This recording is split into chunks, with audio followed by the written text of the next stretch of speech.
Dear Ate Lyra, itago niyo na lamang po ako sa pangalang Minda. Tubong Samar po ang angka namin, pero taga rito na po ako sa Laguna dahil nakapag-asawa po ako dito. Ang kwento ko po ay tungkol sa nanay ng lola ko na itatago ko na lamang po sa pangalang Minerva. Ang kwento ko pong ito ay binahagi ng lola ko sa kanyang mga anak hanggang sa nagpasalin-salin na sa aming angkan. Ang sabi raw po ng lola ko, ang angkan namin ay may madilim na sikreto. May lahi raw po kaming aswang. Nung una ko po itong narinig sa nanay ko, hindi ko po pinaniwalaan.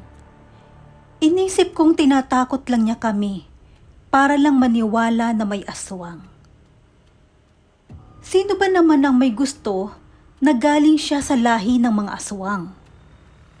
Siyempre, kami pong magkakapatid, hindi po payag na may dugo kaming aswang. Pero, nang magkaroon po ng reunion ng aming angkan, isang beses ay napag-usapan po ang tungkol dito. At doon na nga po ako nagka-interes na alamin ang buong kwento kung bakit nila nasabing aswang ang nanay ng lola ko. Hayaan po ninyong isalaysay ko sa inyo ang buong kwento. Mahal, ano bang ginagawa mo dyan? Bakit napakaaga mo naman magsabit ng kulambo? 4:00 pala ng hapon. Matutulog na ba tayo? Oo, sanay kasi ako nagpapahinga ng maaga. Bukas maaga akong gigising dahil marami pa akong kailangan gawin. Ano naman ang gagawin mo? Bagong kasal pa lang tayo. Wala pa tayong anak pero abala ka na sa gawaing bahay. Huwag mo masyadong pagurin sarili mo. Sige ka, baka mangayayat ka.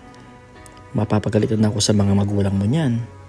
Bukas, bago ako pumunta sa bukid, mag-iigib na ako ng maraming tubig. Marami na rin naman ako nasibak na kahoy. Pakakainin ko na rin ng alaga natin mga hayop para wala ka nang gaanong gagawin. Ayokong nagpapagod ka. Patingin nga ako ng mga kamay mo. Ay nako, huwag mong pag-agaspangin ito ha. Gusto ko manatili itong malambot. Magaganda ang mga daliri mo. Parang kandila. Ayaw kong pumangit yan dahil sa gawaing bahay. Ang paglalaba, ako nang gagawa kapag wala akong trabaho sa bukid. Ano ka ba, Lorenzo? Kung ikaw na ang gagawa lahat dito sa bahay, ano na ang silbi ko dito? Saka, ano na lang ang sasabihin ng magulang mo sa akin? Isa akong babaeng tamad? Hindi inaasikaso ang asawa? Di sila ganun. Mahal, alam mo, ang angkan namin ay talagang maginoo.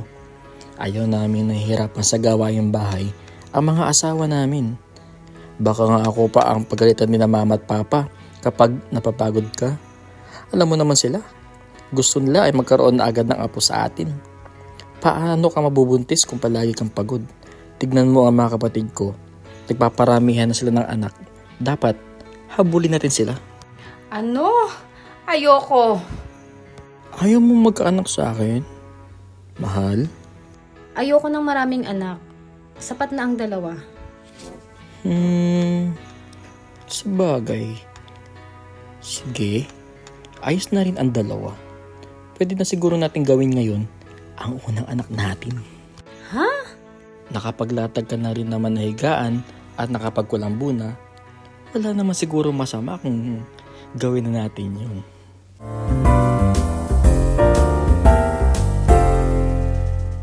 Nang gabing yon, Ate Lyra, masigasig ang tatay ng lola ko dahil nga bagong kasal lang sila noon. Talagang napagod daw sila sa kanilang pagniniig. Mahimbing na nakatulog ang tatay ng lola ko dahil daw sa pagod. Nagising daw po siya dahil sa pagkalam ng kanyang sikmura. Naalala niyang natulog sila nang hindi pa nakapaghahaponan. Madilim ang bahay nila dahil patay na ang mga gasera. Kinaparaw po niya ang kanyang asawa at laking gulat dahil wala na ito sa kanyang tabi. Naisip niyang baka pumunta lang ito sa banyo. Ang banyo raw po nila noon ay nakabukod sa kanilang bahay. Kailangan pang lumabas para pumunta roon. Bumangon daw po siya para hanapin ang asawa at ayain na rin itong kumain. Nagtataka raw po siya dahil nakabukas ang bintana nila na nasa bandang silangan. Nakita raw po niya ang kanyang asawa na nakadungaw roon. Nakatitig sa langit. Nang sipatin daw po niya ang tinitingnan nito, nalaman niyang titig na titig ito sa bilog na buwan.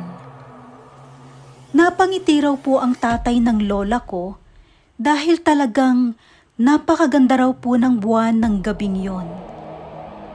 Doon niya nalaman na mahilig palang tumitig sa buwan ang kanyang asawa. Lalapitan sana niya ito para kausapin, pero bigla na lang tumalon sa bintana. Hindi na siya nakapagsalita dahil sa gulat. Mabilis siyang dumungaw sa bintana para tingnan kung nasaan na ang kanyang asawa. Nakita raw po niya itong nagmamadaling tumakbo sa likuran ng bahay at walang arting sinuong ang damuhan. Mahal? Minerva? Ano yun? Bakit mabilis siya tumakbo? Saan siya pupunta? Teka nga, masundan nga, papunta siya ng gubat. Baka mapahamak siya dun. Delikado pa naman doon paggabi dahil maraming mga bangis na hayop. Gusto siguro niyang doon panoorin ng buwan, pero dapat ginising lang ako at nang masamahan ko siya. Dali-dali daw pong sinundan ng tatay ng lola ko ang kanyang asawa. Habang hinahanap niya ito kung saang parte ng gubat pumunta, panay ang tawag niya sa pangalan nito. Minerva, mahal ko, nasaan ka ba? Bakit ka pumunta dito na mag-isa? Delikado. Ano bang gagawin mo dito? Halika na. Umuwi na tayo. Doon na lang natin panoodin ng buwan sa bintana ng bahay. Dahil maliwanag ang buwan, kitang-kita raw po niya ang paligid. Parang mag-uumaga na ang liwanag nito. Sa paglalakad niya, nakarinig siya ng kaluskos sa di kalayuan at nasasabayan pa ito ng mahinang mga pag-ungol na tila nasasaktan. Minerva, ikaw ba yan? Nasaan ka? Nandito na ako, huwag kang matakot. Nang makalapit na raw siya, Ate Lyra, nagkubli muna siya sa isang puno na may malaking katawan. Sinilip muna niya kung sino ang naroon na umuungol. Dahil inisip niyang baka hindi ito ang asawa niya. Pero iyon nga raw si Minerva dahil nakilala niya ang suot nitong damit. Nakaluhod daw po si Minerva sa lupa at nakatingala sa buwan. Umuungol ito na hindi mawari kung nagagalit o natutuwa ba sa itsura ng bilog na buwan. Anong ginagawa niya? Lalapitan na sana niya ang asawa, pero natigilan siya nang lumakas ang pag-ungol nito. Parang galit na dahil sumisigaw na rin. Natakot na raw po ang tatay ng lola ko dahil parang naging kakaiba na ang asawa niya. Unti-unti na raw nagbabago ang anyo nito. Humaba at kumulot palalo ang buhok nito. Humaba rin at pumayat ang mga daliri sa kamay. Humaba at tumulis ang mga kuko. Bawat pagbabago raw nito ay lalong sumisigaw si Minerva na para bang nasasaktan. Napapasabunot daw ito sa kanyang mahabang buhok at tila hindi na mapakali. Maya-maya pa'y napayuko raw ito hanggang sa halos sumubsob na sa lupa ang kanyang mukha. Pagkatapos ay dali-dali raw na hinubad ang pang-itaas na damit. Nanlalaki raw po ang mga mata ng tatay ng lola ko dahil sa pagkabigla at takot nang makita niyang gumagalaw-galaw ang mahabang buhok nito. Pagkatapos daw po niyon, tila gustong ilipad ang katawan. Lalo raw pong nangilabot ang tatay ng lola ko nang makita niyang naputol na ang baywang ng kanyang asawa. Lumipad daw po ang itaas ng bahagi ng katawan nito at hindi na niya malaman kung saan nagpunta. Naiwan naman sa lupa ang ibabang bahagi ng katawan habang nakaluhod ito. Sa sobrang takot daw po ng tatay ng lola ko, nanginginig ang katawan niya habang tumatakbong pauwi sa kanila. Madapa-dapa raw po siyang tumatakbo. Pagkapasok daw po niya sa bahay, kaagad niyang isinarado ang bintana at pintuan. Nanginginig ang katawan niyang pumasok sa loob ng kulambo at nagtalukbong ng kumot habang mangyak-ngiyak na kinakausap ang sarili. Anong nangyari sa kanya? Bakit naputol ang katawan niya? Patay na ba siya? Patay na ba ang asawa ko? Bakit ganun ang itsura niya? Halimaw ba siya? Hindi na raw po siya nakatulog. Nagbantay siya buong gabi. Inabangan niya kung uuwi pa ba ang asawa niya o hindi na. Matapos daw po ang ilang oras, nakarinig siya ng mga pagkatok sa pinto. Tinatawag daw po siya ng kanyang asawang si Minerva. Lorencio, mahal! Buksan mo tong pinto! Gumising ka! Bakit ito nakasara? Hindi ako makapasok. Si Minerva? Bumalik siya. Siya na ba talaga yan? O baka yung halimaw? Dali-dali daw po siyang pumunta sa kusina at kinuha ang itak niya na bagong hasa. Pagkatapos, pumunta siya sa may pintuan at kinausap muna ang kanyang asawa bago pagbuksan ito ng pinto. Si Minerva? Bumalik siya. Siya na ba talaga yan? O baka yung halimaw? Oo, ano ba? Ano bang problema mo? Buksan mo itong pinto. Papasukin mo ko. Bakit yan nasa labas? Saan ka galing? Nagpunta ako sa banyo. Ano ka ba? Tapos ngayon, sarado yung pinto. Bakit mo ako pinagsasaran? Banyo? Sumilip daw po muna ang tatay ng lola ko sa siwang ng pintuan para malaman kung talagang ang asawa niya ang nasa labas. Nakahinga raw po siya ng maluwag nang makitang si Minerva nga iyon. Binuksan niya ang pinto para papasukin ito. Pero nagtataka raw po siya kung sino ang nakita niya sa gubat. Kasi ang umuwi niyang asawa ay buo na ang katawan at normal na ang itsura. Naisip niyang baka nga namalikmata siya o di kaya ay namaligno at ibang nilalang ang sinundan niya sa gubat. Inisip niyang baka nga sa banyo nagpunta ang asawa niya. Hindi naman niya tiningnan ang lugar na iyon bago pumunta sa gubat. Bakit ang tagal mong nagbanyo? Masakit yan ko. Humihilab kaya nagtagal ako. Bakit kami hawak na itak? Ha? Kwan? Kasi may nakita akong halimaw. Halimaw? Saan? Dito sa bahay? Hindi! Doon sa gubat. Nakita ko siya nagpalit ng anyo. Nahati pa nga ang katawan niya at lumipad. Gumalaw ang mahaba niyang buhok na para ba may buhay yun. Akala ko nga ikaw dahil kahawig mo. Ang suot niya ay kagaya ng suot mong damit. Namamaligno ka yata. Ha? Ang sabi ng lola ko, may mga malignong nanggagaya ng itsura ng tao. Tuwing gabi nagpapakita ito para makapambiktima. Ginagaya nito ang isang tao na nakilala ng biktima. Tapos, pasusunurin niya ito sa isang lugar na gusto niya. Pagpapakitaan daw ng mga nakakatakot. Ugali raw nito ang manakot ng tao. May ganun daw ba talaga? Bakit nila ginagawa? Para daw masiraan ng baitang biktima. Para madali nilang makuha at maisama sa mundo nila. Kaya ikaw, huwag kang basta-basta susunod sa kung ano nakikita mo. Lalo na kapag gabi, kapag naisama ka ng mga maligno sa mundo nila. Paano kita mababawi? Ganun ba? Matulog na tayo. Itabi mo na yung itak mo. Hindi raw po siya kumbinsido sa mga sinabi ng kanyang asawa.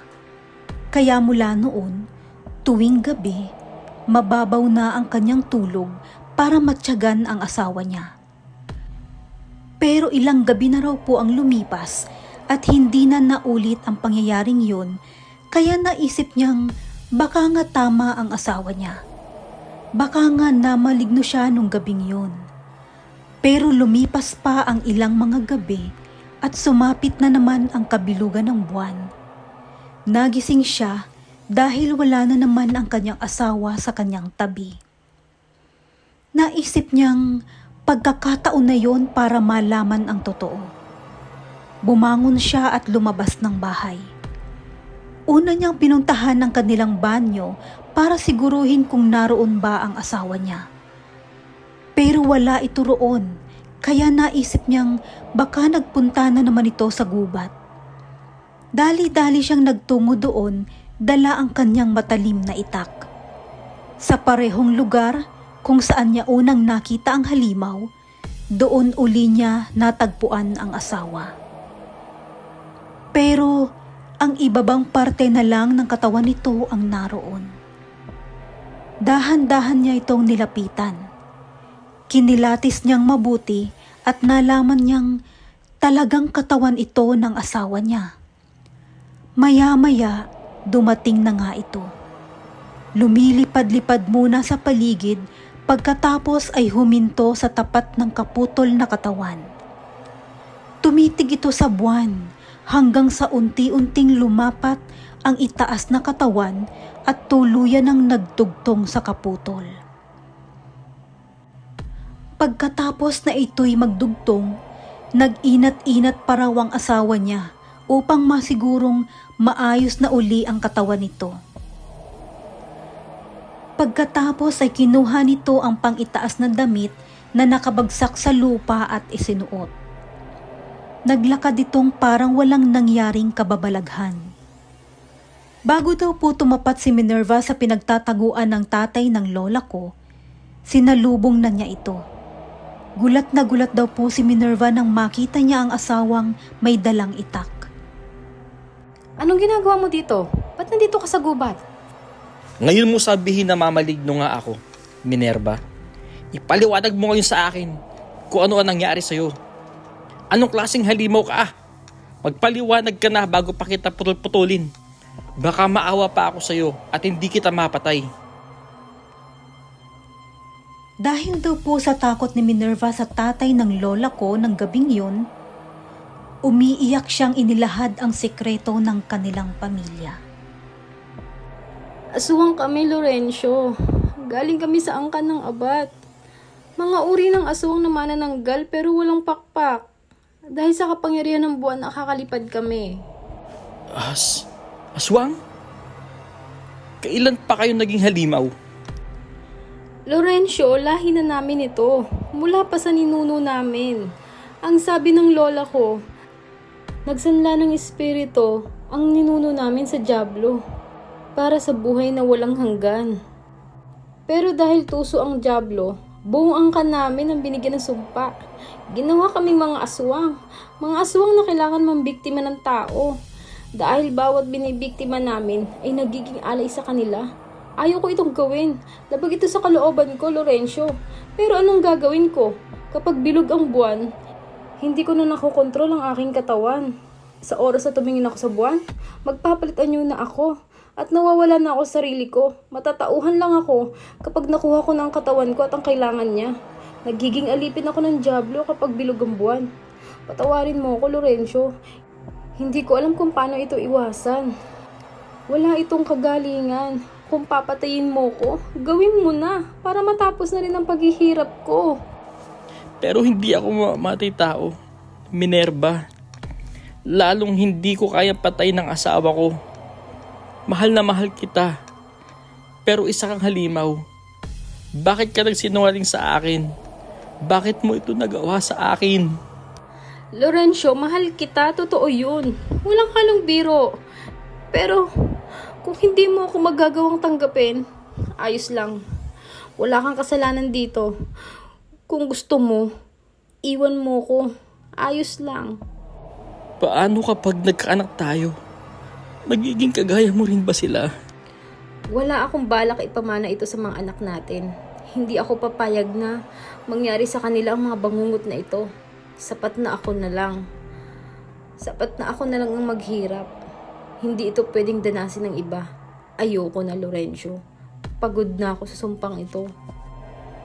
Dahil daw po sa pagmamahal ng tatay ng lola ko sa kanyang asawa, inayos nila ang kanilang relasyon. Ginawa nila ang lahat ng paraan para hindi makapambiktima si Minerva ng inosenteng tao tuwing bilog ang buwan. Itinago nila yon sa mga tao dahil alam nilang susunugin ang buhay si Minerva kapag nalaman ng mga ito na isa siyang aswang. Nagbunga po ang pagmamahalang nilang dalawa ng 3 anak. Pero habang tumatagal, pahirap ng pahirap ang kalagayan ni Minerva. Nangihina na ito dahil hindi na nakapambibiktima. Tuwing bilog daw po ang buwan, iginagapo siya ng tatay ng lola ko sa kanilang kamalig para hindi na makatakas. Pero dahil sa matinding hirap na dinaranas ni Minerva, isang gabi, nagpa siya itong wakasan ang kanyang buhay. Natagpuan siya ng tatay ng lola ko na nakasabit ang katawan sa loob ng kamalig. Sobrang sakit daw po noon para sa pamilya nila, pero tinanggap daw po ng tatay ng lola ko ang ginawa ng asawa niya kaysa siya pa mismo ang pumatay sa sariling asawa. Marami daw po ang nagtatanong sa kanya kung bakit nagpatiwakal ang asawa niya, pero hindi niya po sinasabi ang totoong dahilan. Matanda na raw po ang tatay ng lola ko nang magpa siya itong ikwento sa kanyang mga anak. Dahil gusto raw po niyang makilala ng mga anak nila kung sino at ano ba ang nanay nila. Bilang isang mabuting ina at asawa, kahit isa pa itong aswang. Isang sumpa ang pagiging aswang nito na bagay na kanyang kinasusuklaman at dinala nito hanggang kamatayan. Ate Lyra, sa totoo lang po, nang malaman ko ang kwentong ito, nakaramdam ako ng awa para sa kanila. Pero laking pasasalamat ko na rin po siguro na winakasan ng nanay ng lola ko ang buhay niya, kaysa ipasa ang pagiging aswang niya sa asawa at sa mga anak nito. Kasi ang sabi nga po nila, mamamatay lang ang aswang sa oras na maipasa na niya ang pagiging aswang, maliban na lang kung magpapakamatay siya. Kung hindi po siguro siya nagpakamatay, baka nga po isa na rin akong aswang na naglipa na sa panahon ngayon. Ang malayang buhay ko po ngayon ay mula sa pagpapakamatay ng nanay ng lola ko noon. Kung totoo man na may reincarnation, sana mabuhay siya uli, pero hindi na aswang, para maranasan naman po niya ang matiwasay at normal na buhay. Marami pong salamat sa pagbasa ng sulat kong ito, Ate Lyra. Pakitago na lang po ang aking pagkakakilanlan. Ako pong muli ito, si Minda ng Samar.